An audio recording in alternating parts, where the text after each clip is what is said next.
Ben, a 3-0 win today against York City. Your assessment of the game? That was brilliant. Really enjoyed that. It would have been a lot more helpful if they could have scored the second and third goal a lot earlier and a lot sooner. But it was just coming. It was just, it was once we scored a goal, we knew we'd go on to win the game because we were just, we were knocking and we were knocking and we were getting chances. It just wasn't quite falling for us. But once you get the first goal, we made a point at half-time just saying, keep going, yeah? Keep going. Do not sit back. You just got to keep going because at 1-0, anything can happen. And fair play to the lads. I know it came in, I think the second goal was in the 80th minute.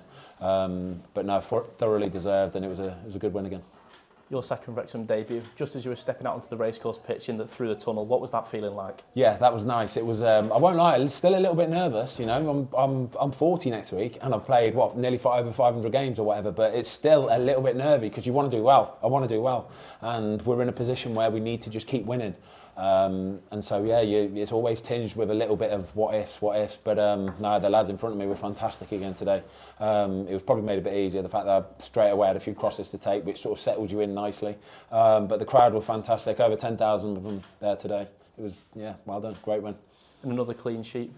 Not a bad way to start, really, is it? No, doddle, mate. 3-0, clean sheet, bosh. Just met Ryan Reynolds in the tunnel. Don't get much better. Days don't get much better than that. Going out for a lovely dinner tonight. Yeah, lovely Saturday, that. I think it's fair to say the week's been a bit of a whirlwind for you. Just how's the few days training been before the game and then the game itself? Yeah, so trained on Thursday. To be fair, I signed on Thursday and the manager he was like, listen, you haven't trained properly in best part of 9 months. If you don't want to play this weekend, he said, don't worry about it. You can train, just get your body right because you're going to be achy. But in fairness, I trained Thursday. I didn't feel particularly sharp or anything like that, and my body wasn't actually too bad. It wasn't too achy. I was diving around. I felt okay. And then came in Friday, proper training session. Felt really sharp. Felt good to go. And then today, once the game kicks off, the adrenaline kicks in. You realise you can do it again, and that's it. You're back to normal.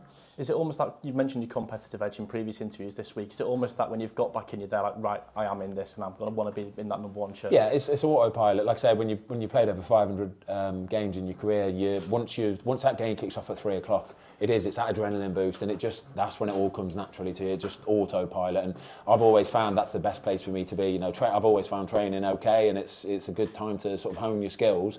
But it's when that adrenaline kicks in that you feel you can do stuff you can't normally do on a training pitch. And how's it been being around the rest of the lads joining the group this week?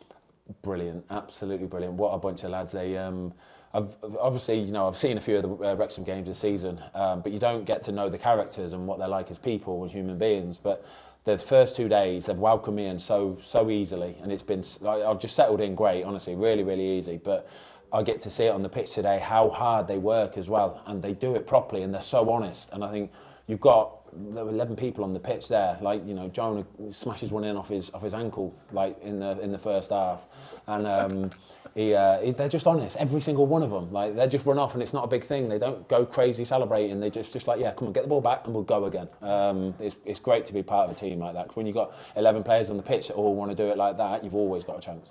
You mentioned the crowd earlier, a record attendance in the league this season, and another big crowd tomorrow for the women's game. Over 8,000 tickets sold. It's fantastic. It is fantastic. Yeah, this is non-league. It's absolutely bonkers. Like I said, I was talking to the manager of the ladies team yesterday, and they were buzzing for the game tomorrow. She was proper nervous as well, but it's a big game for them. Even their league, it's a tough league. If they win, they still have to play the winners of, I think, the Southern League, and only one team can then go up, which is bonkers. It's very similar to our league, isn't it? Only the one of the team goes up.